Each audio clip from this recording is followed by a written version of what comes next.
There is kryptonite, in a sense, for politicians. What is the thing that is most terrifying to them that they avoid at all costs, that weakens them immediately for the corrupt politicians out there, most of whom are Democrats, not all? What is it that is such a problem? Oh, that's right. It's accountability. They want to avoid accountability at all costs. Whatever they have to do to make sure that they are not held responsible for the crappy decisions they make, the ill effects of those decisions on the American people, that's what they'll do. And there is perhaps nobody who is putting on more of a clinic, more of a master's class in that regard than Governor Cuomo of New York. Governor Cuomo.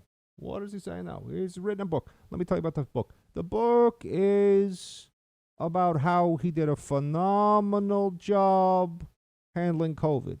Why was he so good with COVID? Well, don't look at the numbers, but look at all of the speeches that he gave. When he was giving those speeches, people were thinking, okay, there's a guy, he's a governor, he's talking. Right. That's pretty much it. But there is a book out. I'm not kidding about that. That's real, where he's talking about what a great job he did. And, of course, he didn't write it. I mean, come on. Nobody really expects that. Here is the governor, though, blaming, there's all these restrictions still, and particularly in New York City, a huge amount, 25% restaurant capacity. And I'm going to talk about the restaurant thing in a second. But there's all these restrictions that are in place. And you would think that since this is a state and local decision, that the state and local authorities would be to blame. But no, Governor Cuomo wants to put the blame on somebody else. Play two. The virus was coming here on planes from Europe for 3 months.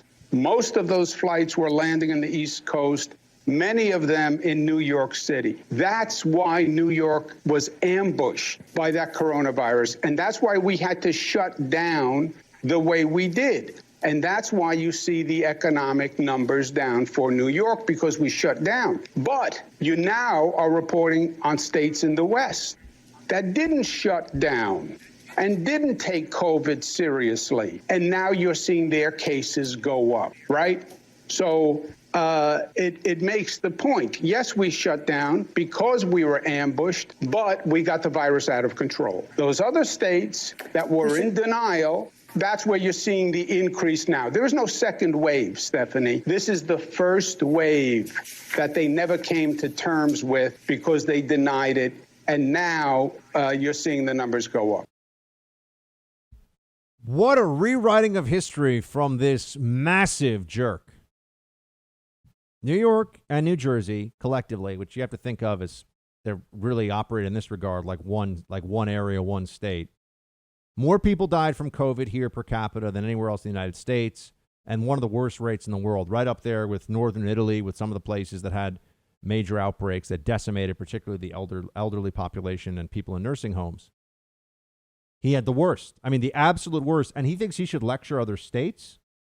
This is like the kid who gets an F on a paper telling a kid who gets a B on a paper a couple of weeks later, if you had studied harder, you would have gotten an A. What do you know, Cuomo? Disaster. The guy's an absolute disaster. And this is make-believe. That we've got the virus under control because of all of our precautions. We had these precautions. We had much more in the way of precautions in place for months, and the virus was ripping through the city. Couldn't bring the curve down. 10 weeks. Couldn't do anything. Couldn't put a dent in it. Kept getting worse and worse and worse. Lockdowns, masks, hand washing. Couldn't stop it. And now, after it ripped through New York, at least 20% of New York City got infected or was exposed. Numbers probably substantially higher than that. Now he thinks we should do a victory dance? Now he thinks that we should take a moment to look at how he did a great job? I mean, is this guy out of his mind? I mean, the answer is, well, no. He's engaged in the propaganda of somebody who is going to run for president.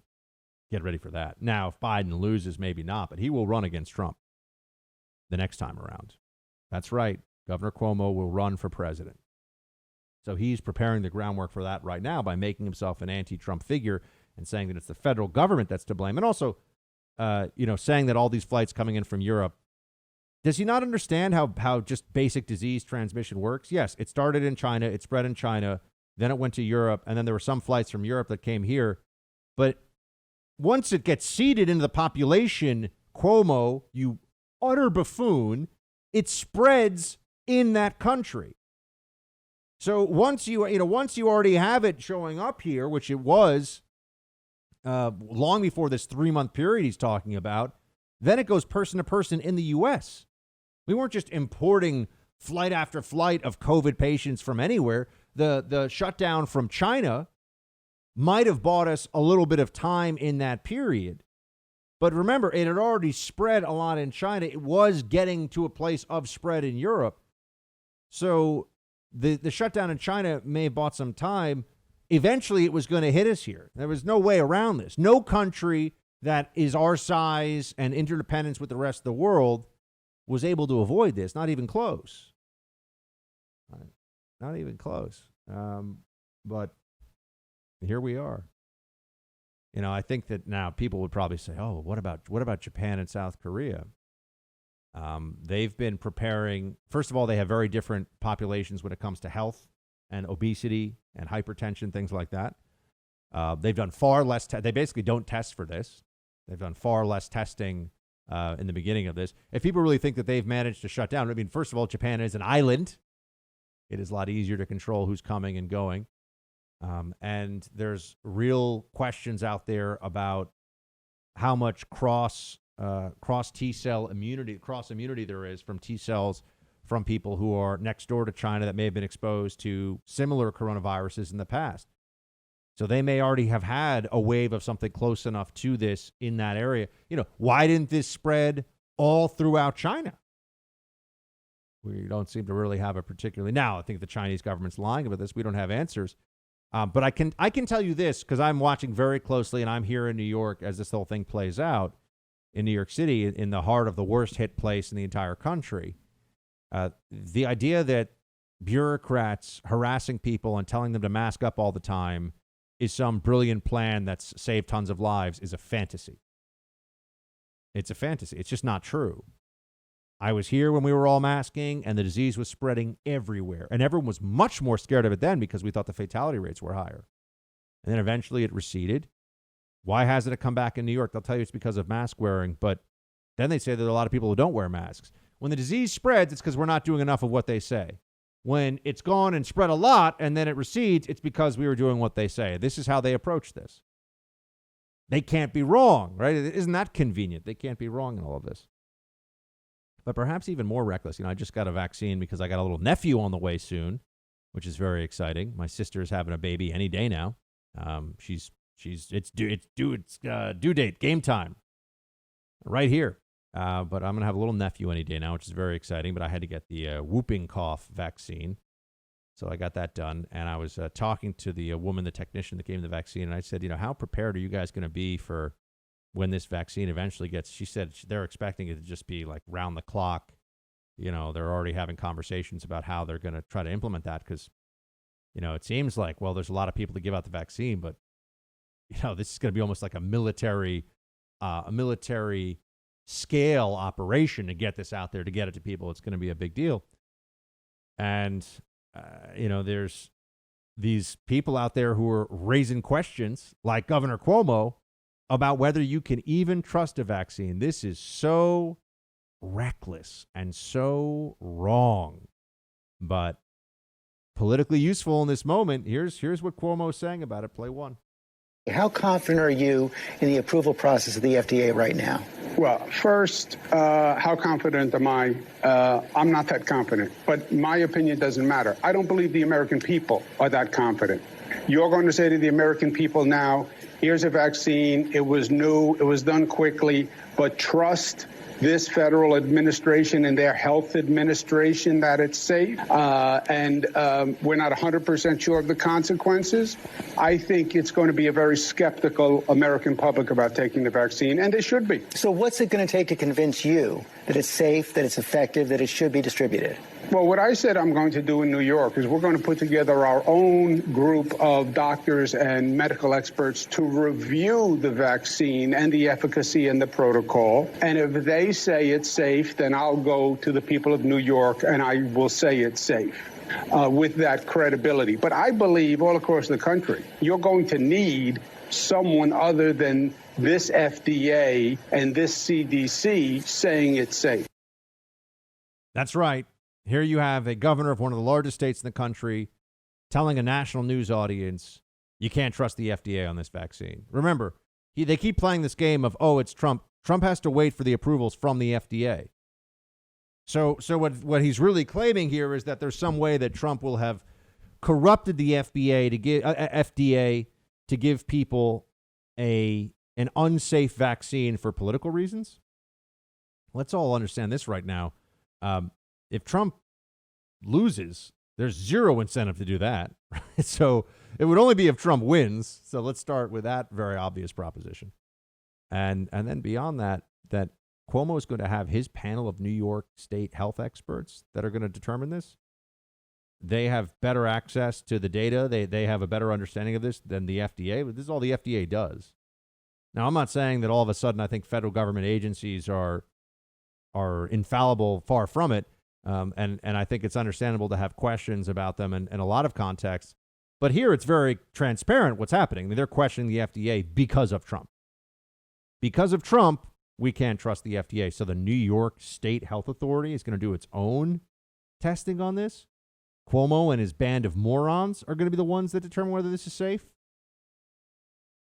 All playing politics here. Undermining the trust that the American people can have in the safety of a vaccine once approved by the FDA and federal authorities.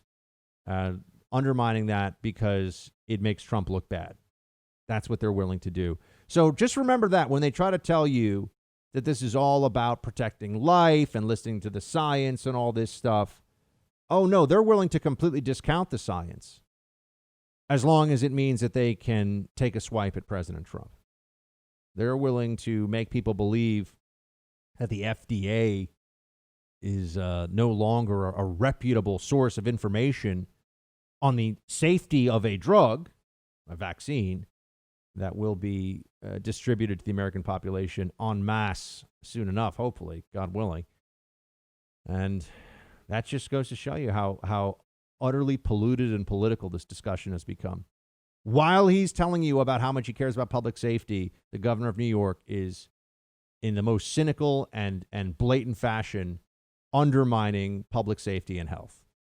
That's how the Democrats are rolling these days.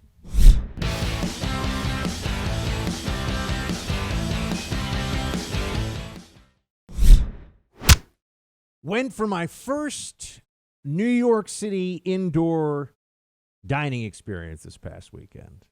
First time I've been inside a restaurant in New York to eat. I mean, I've gone in to pick up food and like walk in, walk out. But the first time I've been inside sitting down for a meal since the pandemic started. So that's since March. So it was, I felt like a little bit of a return to normalcy, except it wasn't normal at all, right? It should have felt normal, but first things first, I hate to be this guy. I don't know what it is, and I don't have kids yet, and so a lot of you know much more than I do about kids. I'm not even married yet, so I got a lot of work to do. We all know that. But I walk, and there's a table sitting next to me, and I was there with my buddy and I. We had a man date. My buddy, Will Ricardella of the Washington Examiner. We had steaks together, hanging out. He was in New York. And so we're sitting there, and we got a filet for two. Usually I'd go for the porterhouse for two, but the filet for two at this place was absolutely fantastic. But we sit down, and there's a table next to us, and there's a kid he's with his mom and dad. He's probably about 10 years old, and he's got an iPad out on the table. Now, I don't really, if you're sitting within eyesight of it, it's like the flashing lights and stuff. It's really, this is kind of not a dark restaurant, but they're trying to set some kind of atmosphere. I would have let it go with the video stuff, but it was a video game he was playing, some kind of pew, pew, pew, pew, pew, whatever, that kind of stuff going on. My video game noises make sense. And he had no headphones on. So this guy's sitting in a restaurant that's like quiet. There's some, music, light music in the background, and playing a loud video game at his table. And his parents think this is okay.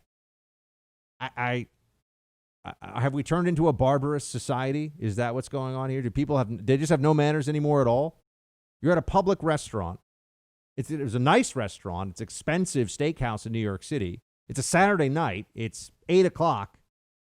And you've got a video game out on the table that's making noise that you could hear from 20 feet away. I mean, it was like he was playing the game, and the parents were just staring down at their plates and not even talking to each other. And this kid's there playing a video game, no headphones.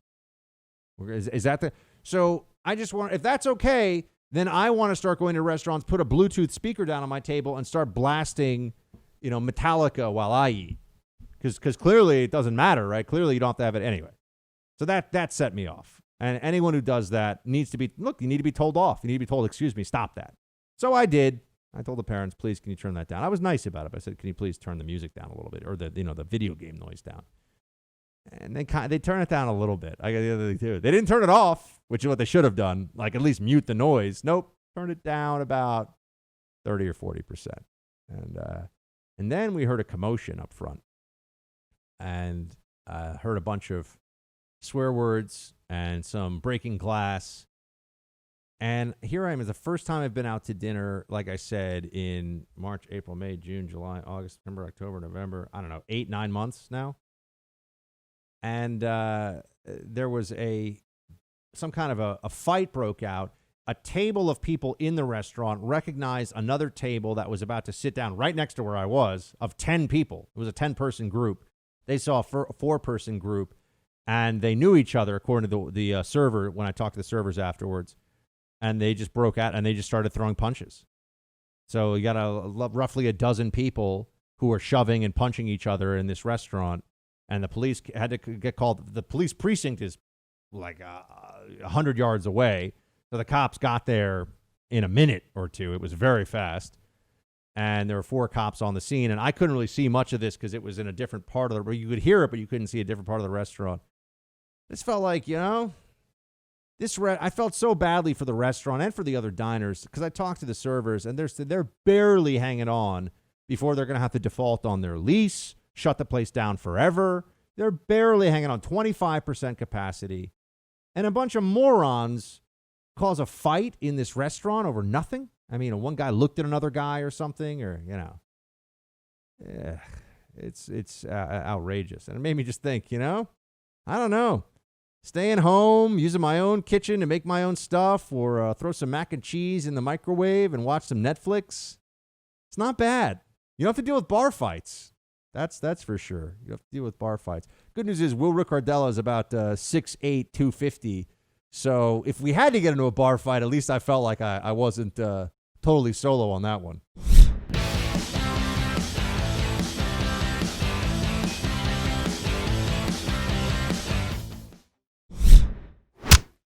It's time for roll call. Roll call, everybody. Facebook.com/Buck Sexton if you want to be a part of the action. Team Buck at iHeartMedia.com if you want to send us the email. And Instagram. If you're not already following Buck Sexton, please do. And you can send us messages right then and there. That's the way to make all the magic happen. All right, let's do it. But first, though, producer Mark, any exciting things? Were you privy to a large, violent bar fight over the weekend, or did you and Mrs. Mark actually get to enjoy yourselves? No, there was no bar fight in my living room this weekend. It was unfortunate. I was hoping one would break out. Unfortunately, nothing. It certainly gets the juices flowing a little bit, especially when people are yelling, "I'm going to kill you!" Blank, blank. I can't say any stuff on radio, but it was a lot of these people. These groups of ruffians were very unhappy with each other. I can tell you that they were not pleased. At least you had some entertainment. Yeah, it was not. I was not really relaxing on a Saturday night, especially when you're paying what I was paying to have a couple. But I will say, steakhouse steak. When it's good, it's so good. Just stay with the classics: filet, mashed potatoes, sautéed asparagus. Getting hungry right now just thinking about it. It was really top quality. Are you a ribeye guy? Have I ever asked you this? Or what's your go-to? Yeah, I would go ribeye number one. Yeah. I'm a ribeye. See, it's hard. I can't do the porterhouse for two or anything like that because my wife does not eat red meat. Oh. So it's hard. That's right. Yeah. Oh. Well, I mean, you could just go hard in the paint. Actually, is what you could do. Just buy $100 steak for myself. 2 for 1. Yeah, you could just let it rip, my man. I mean, YOLO, producer Mark. You only live once. So yeah, I did have a fantastic steak. I like my filet for two better than it was supposed to be a dinner for three, but the Snow Princess wasn't feeling well. But I like my filet for two better than I had a Wagyu recently. And that's kind of a bragging right. Ooh, I had a Wagyu. I didn't pay for it. Somebody, very kindly got it for me.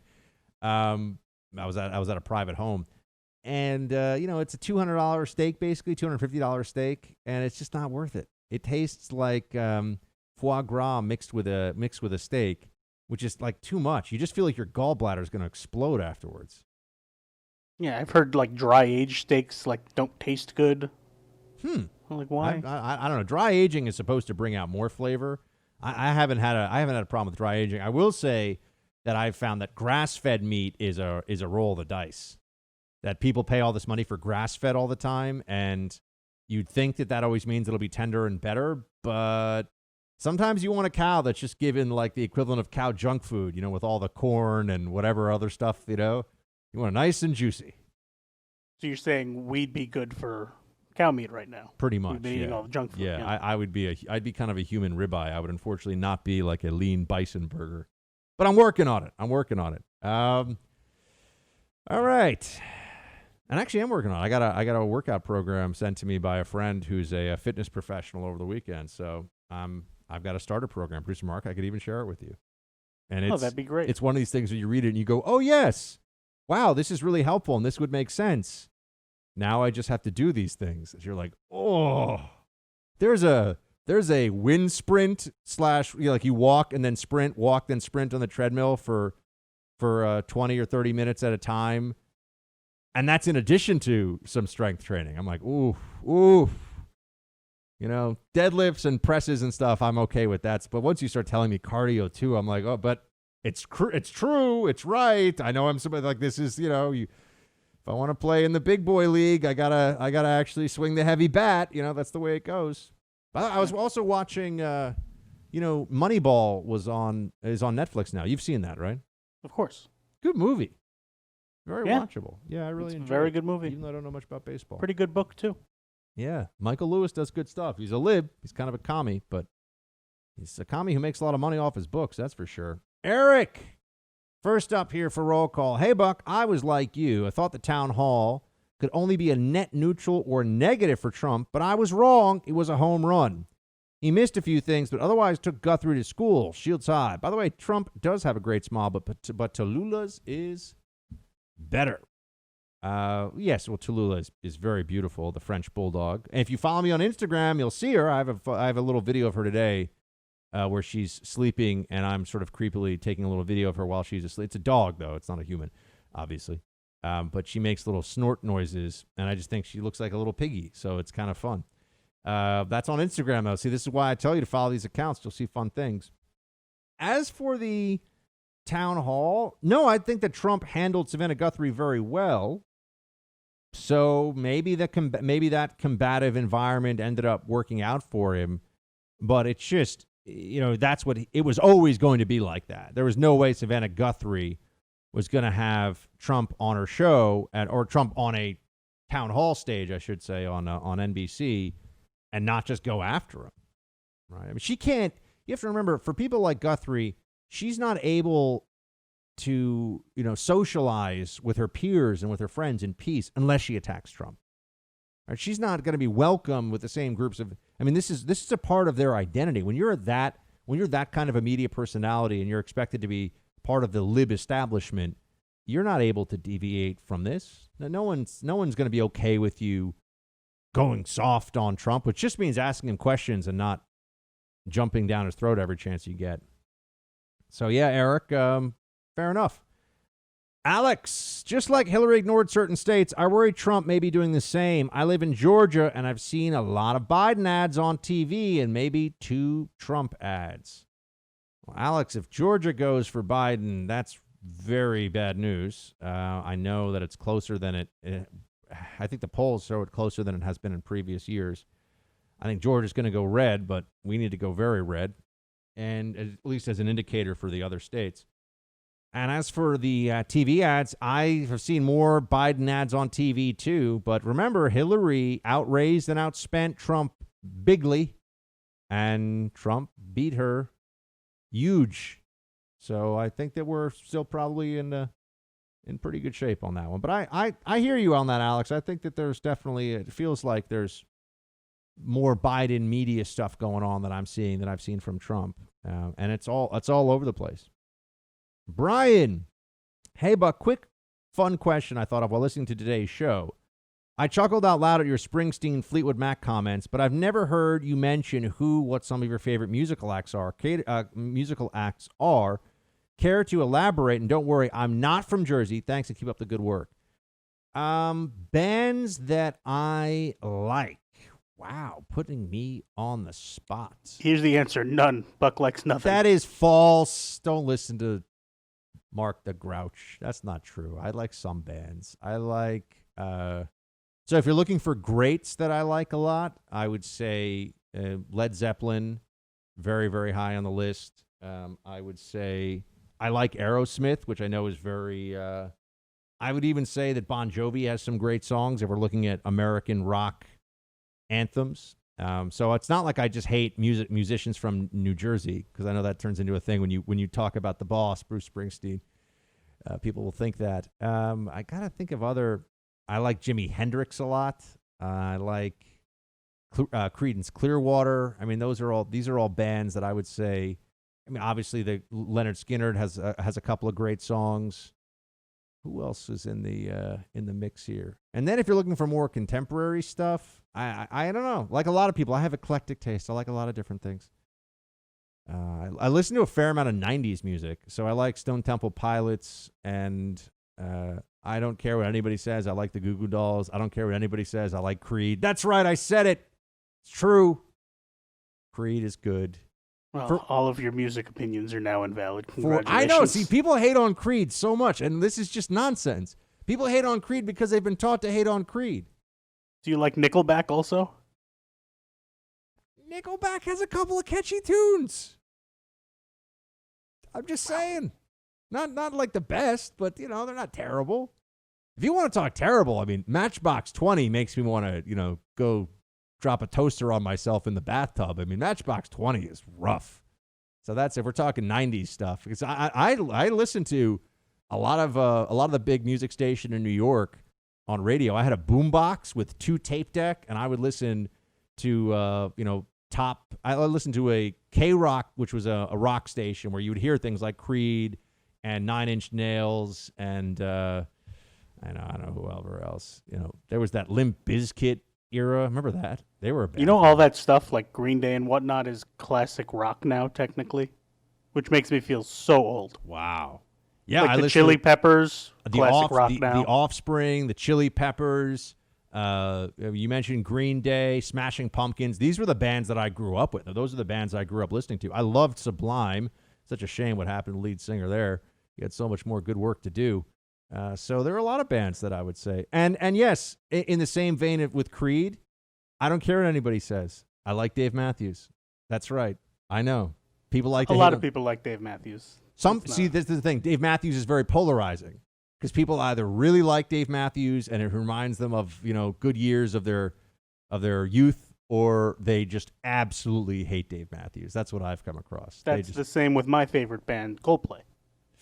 Either you love them or you hate them. Ooh, yes. Dude, I heard them live a year ago, and they're a great act. I can't take from the game on that one, man. They're so good live. I would say even if you're not a fan necessarily of listening to their songs, watching them do their thing is impressive. Yes, I agree 100%. They put on an amazing show. Yeah. So there. Anyway, Alex. Oh no, that wasn't Alex. That was Brian. So I gave you a whole bunch of bands that I And I could think of others too, but those are all bands that I like, and I think that some of you would agree with a fair amount of what I put out there. I love Radiohead.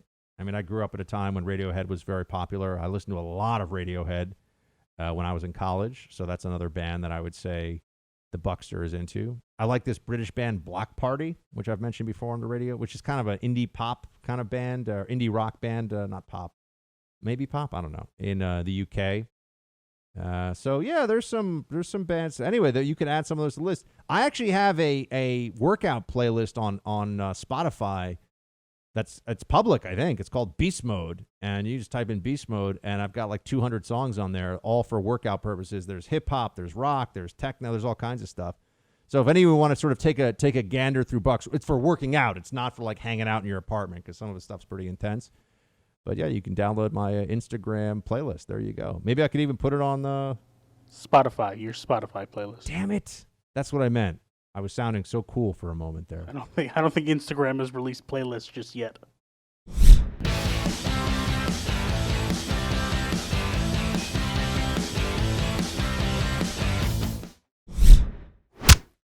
More roll call. We got Gina. Here she is. Hi again, Buck. Listening to your Friday show, breaking on our local news channel, we are in Denver. It was announced that even though we have been wearing masks as mandatory in all businesses, COVID is on the rise, and we are now required to mask at all outdoor activities, and all indoor activities are limited to 5 people.